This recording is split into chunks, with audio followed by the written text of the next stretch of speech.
Welcome, welcome, welcome to Storytime with me, Miss Sheila. I hope you're having a wonderful and beautiful day. Today's story is going to be a little bit long one because it's a detective. So we have to figure out the mystery, and it's called The Crown Affair from the Files of the Hard-Boiled Detective. So let's get into it.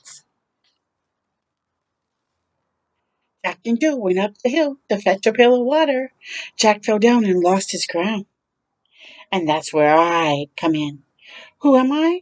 I'm Joe Dumpty, private investigator.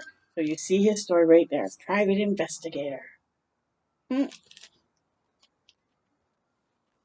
I thought I'd do it at nighttime because the moon's out, but you don't actually see it, but the moon is out really big. I'm the go-to guy for detective work in Mother Gooseland. I cracked the Humpty Dumpty case when I figured out that my brother Humpty didn't just accidentally fall from the wall. Chief Goose still can't wrap her beak around the fact that I've solved more crimes than her gaggle of police geese. So it must have ruffled her feathers when Jill gave me a dingle. And in the picture it says, "What's cracking, Jill?" And there's Jill. "Meet me at the hill." Jack's crown is missing. Chief Goose thinks he just lost it, but I'm sure someone took it. If that crown isn't found by 2 o'clock today, the Gooseland games will be cancelled.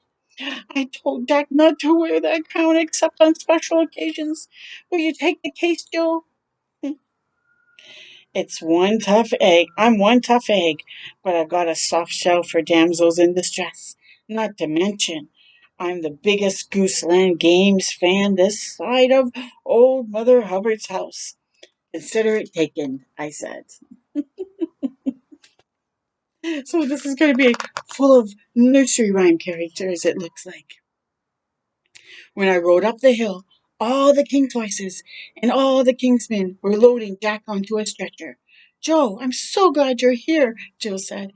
"How's Jack?" I asked. "Can I talk to him?" "Suit yourself," Chief Goose interrupted. "I'll check on my team. They're bound to turn that crown up soon." I went over to talk to Jack. "Hey," I said, "it's Joe Dumpty." Jack's eyes flew open. He looked right at me. "It's Jack," he said. "No, it's Joe. Joe Dumpty, private investigator." "It's Jack. It's Jack. It's Jack. I tell you, it's Jack." Was this a clue? Jill shook her head. That fall must have scrambled his brains. And it says, in the bubble it says, "He sounds like a broken record." See?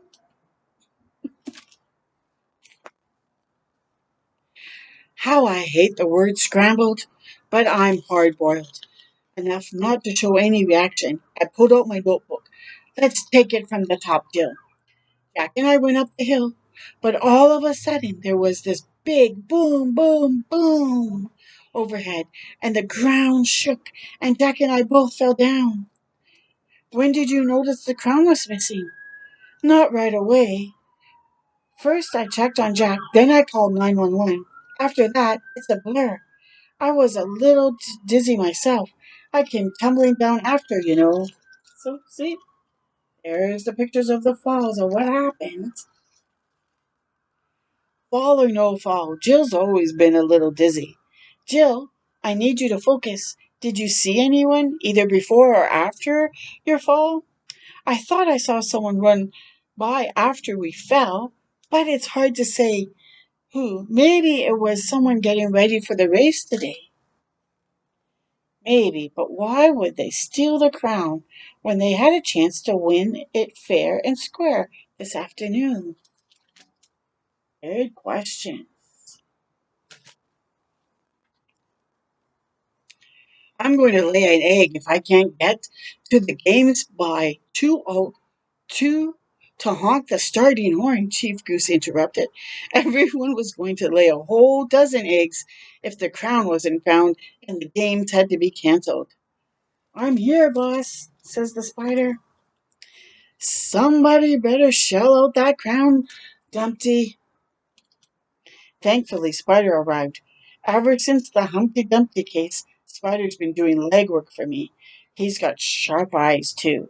If he couldn't spot a crown hiding in all this grass, nobody could. Spider got busy combing the area. And then you see the spider actually combing and then looking all over the different, even down the well. But just as I suspected, the crown was long gone. Someone had to have taken it. I whipped out my notebook and reviewed. What clues had I so far? Wow, not much. Just Jack repeating the name Jack. Do you know how many Jacks live in Mother Gooseland? Oh, I decided to start with the closest one. Hmm. Let's find out all the Jacks that live in Mother Gooseland. As I approached Jack Sprat's place, I heard two people fighting. Could they be fighting about the crown? My yoke trembled as I knocked on the door. It swung open, and there was the Sprats playing tug of war with. What is that? I asked. It's a red herring, Jack Sprat said. You can't have that. You know better. Give that back before I crown you. I was about to fry it, but he wants it broiled, Mrs. Sprat added. Jack Sprat could eat no fat. His wife could eat no lean. Apparently, it made it tough for them to agree on how to fix their fish. But they, but they did agree on something. We both felt an earthquake. I asked if they'd seen or heard anything that morning. See anybody? Not until now, when you showed up, Mrs. Spratt said. You might want to talk to our neighbor, Mr. Spratt. He's always out running along. I thanked the Spratts and headed next door. Oh, then they're remembering what happened in the morning. they fell over from that boom, boom, boom, too. At first, I didn't think Jack Be Nimble was home because normally he'd answer on the first knock. I waited and waited until the door finally opened and I saw why Jack had taken so long to answer. Looks like he's on crutches. What happened to you? This morning I was practicing my candlestick jump when the big boom, boom, boom shook the house and I tripped, fell, and hurt my foot. So you see him practicing. Sounds painful. You don't know the half of it. When I landed, I ended up sitting on the candle. And then what Egg says, you look bummed. And he got a pillow on his bum because he burnt it. Between his bum foot and his scorched bottom, Jack wouldn't have been nimble or quick enough to grab the crown this morning. What do you think that boom was? Maybe you should ask Jack Hammer. He is always building something.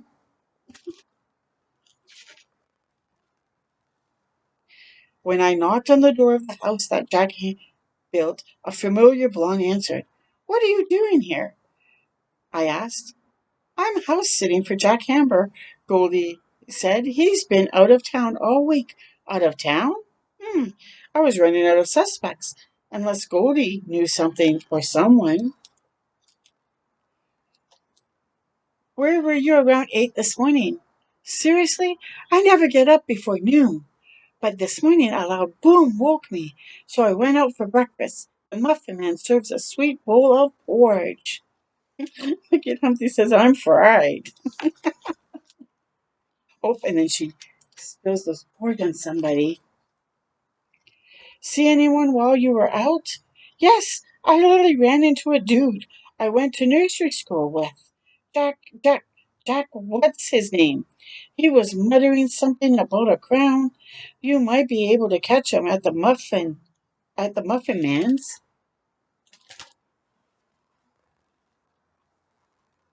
Sure enough, when I got to the muffin man's bake shop, there was little Jack Horner sitting in the corner. Word on the street is the Gooseland Game's crown's gone missing, little Jack said, and Joe hired you to find it. Ah, but I heard that you needed a crown. Little Jack smiled wide and pointed. Thanks to a cracked tooth from a plum pit, I've already got a crown from the dentist. So see, he's showing him. Lots of different crowns and different jacks. There goes that lead, I thought. Any idea who'd take the crown? I don't know. But on my way here, a guy ran by me lightning fast. I thought maybe he was someone practicing for the race today. Did you get a good look at him? I didn't. But he dropped this. Oh, look what he dropped. Some bean. There was only one person who could have dropped that magic bean. But that person wasn't even allowed in downtown Gooseland. Not after he'd been caught stealing from the giant. Oh, who's that? You know who it is? Let's find out. Jack Beanstalk's mom still lived on a farm outside of town.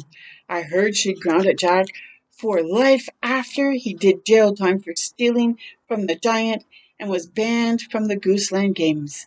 Maybe Miss Beanstalk knew where I could find her son. I called Spider and told him where I was going and why. Then I asked him to do something for me. Could you take a run up the beanstalk and look around? Maybe you can catch the giant at home. When Jack's mom opened the door, I showed her the magic bean little Jack Horner had given me. Where'd that come from? She asked. Somewhere your son wasn't supposed to be. He dropped this morning in downtown Gooseland. That's impossible, Jack's mom said. Jack's been home in his room all day. Oh, who could it be? My phone rang as I followed Jack's mom into the house, and it was Spider. I'm with the giant. Jack tried to run off with a bag of the giant's gold today. When the giant told him to stop, Jack laughed and taunted the poor guy until he was hopping mad. The giant then chased Jack, who dropped the bag of gold and disappeared down the beanstalk. When did this happen? Around 8. 8? That's when everyone felt the ground shaking. It must have been the giant running after Jack. Boom! And then you see Jack going, na na na na na na, you can't catch me. Jack wasn't in his room, but the window was open. I stuck my head out and looked around. It would be a crime to cancel the games on such a bright sunny day. I checked my watch. Almost 2 o'clock. Tick tock, tick tock, the clock is going. That's when I saw a flash of gold in the trees. Thank you, Mr. Sun. Things were looking up. I called Spider back and told him to hurry over. I pointed out the window. Is there something over there? I asked Jack's mom. Just Jack's old treehouse, she said. So what could be the gold thing he saw? I raced outside and saw a ladder nailed to the side of the tree. Where was Spider when I needed him? I looked up and there was Jack Beanstalk, wearing the missing crown. See? He's wearing it. Jack Beanstalk, bring that crown down right now. I shouted. It's not yours. It is now. Finders keepers. That is naughty. Jack Beanstalk had to have been the guy Jack and Jill saw running by the well, and he must have been the one who almost knocked down little Jack Horner. Jack Hill has indeed been trying to clue me in on who'd taken the crown, but I knew there was more of the story. You didn't just take the crown, Beanstalk. You made sure to taunt the giant first to get him to chase you. You knew he'd shake all of Mother Gooseland, and Jack and Jill wouldn't stand a chance of staying on their feet. Then you slid down the beanstalk and grabbed the crown off the ground. Jack Jack smirked slyly. Timing is everything. So why do you think you wanted that crown? Let's find out. It'd be your fault if the Gooseland games are canceled because you stole the crown. Do you want to ruin it for everyone? I don't care, Jack said. I can't compete in that dumb old race anyways. Besides, Everyone knows I can run faster and climb higher than anyone. In Mother Gooseland, the crown should be mine. Look at the egg, and he goes, "Don't egg me on." It would have been yours if you hadn't tested positive for magic beans at the finish line last year. Bring that crown down right now. Come and get it, Beanstalk said. Oh, wait, you can't. You Dumpty boys are scared of heights. Oh. But I'm not, Spider said, soaring into the scene. I almost laughed. Jack Beanstalk was jumping around like he had beans in his britches. This guy could steal from a giant, but was scared of an itsy bitsy spider. The crown slipped off his head. I held out my hat, hoping that my experience as a catcher for the Gooseland regulars would serve me well. And look, there he is. Yes, it did. He caught it. Woohoo! In his hat. Keep your eyes on him, I told Spider. I have to get this crown to the Chief Goose before the games are canceled. So there's little Bo Peep there. And look at, there's Humpty going. Good work, Joe, Chief Goose said. You came through for everyone in Mother Gooseland, and great hassle getting the crown here. Maybe next year you should run in the games. I smiled and shook my head. Oh, thanks, Chief, I said, but I think I'll stick to running after bad guys. I've got, I've just gotten word that the cow jumped over the moon, and no one's seen her since. It's time for this egg to get cracking again. Oh, and then there's just a picture of what Mother Gooseland looks like. Was that not the coolest story? Very, very cool. I hope you enjoyed it. Until next time, with me, Miss Sheila. Keep shining your light bright. Bye for now.